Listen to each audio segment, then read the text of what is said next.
On va cartonner, ah non on va mourir, on est millionnaire, ah non on n'a plus de thunes. Donc il faut être bien accroché. Phoenix est une entreprise sociale dans la réduction du gaspillage. Donc concrètement, on accompagne les distributeurs et les industriels sur la route du zéro déchet à travers 3 filières. On récupère leurs invendus et on les revend aux consommateurs avec une réduction. Moins 30, moins 40% parce que ça périme ce soir ou demain.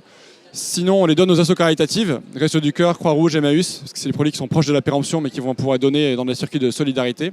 Et troisième temps, après les consos et les assos, on le donne à des animaux, les fermes, parcs animaliers, centres équestres.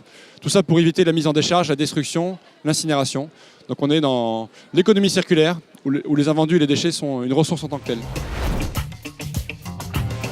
Le plus grand risque, c'était le modèle économique. Parce qu'au départ, on avait un modèle qui était un modèle de marketplace classique, de SaaS, quoi, un modèle de software de service, on vendait une licence. Et puis un jour, avec mon associé Baptiste, on s'est dit, en fait, le modèle marche, mais il n'y a pas assez de traction.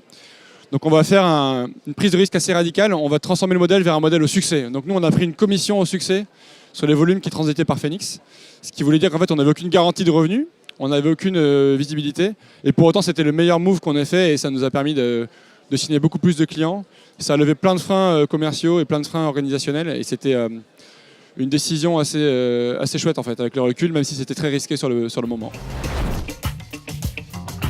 Ça arrive, hein, les problèmes d'équipe, les problèmes d'association, les problèmes de produits, de marché. Donc il faut démystifier ça. Ça fait partie du parcours entrepreneurial en fait. C'est ce qu'on appelle avec Baptiste les montagnes russes. On va cartonner, ah non on va mourir, on est millionnaire, ah non on n'a plus de thunes. Donc il faut être bien accroché. Il faut avoir, c'est bien d'avoir un associé ou deux pour encaisser ses coups durs et ses bonnes nouvelles. Et non, l'échec fait partie de la vie d'un entrepreneur, les mauvaises nouvelles aussi. Et d'où l'intérêt d'être plusieurs encore une fois parce que ça permet d'encaisser et de faire un peu un tampon sur les bad news.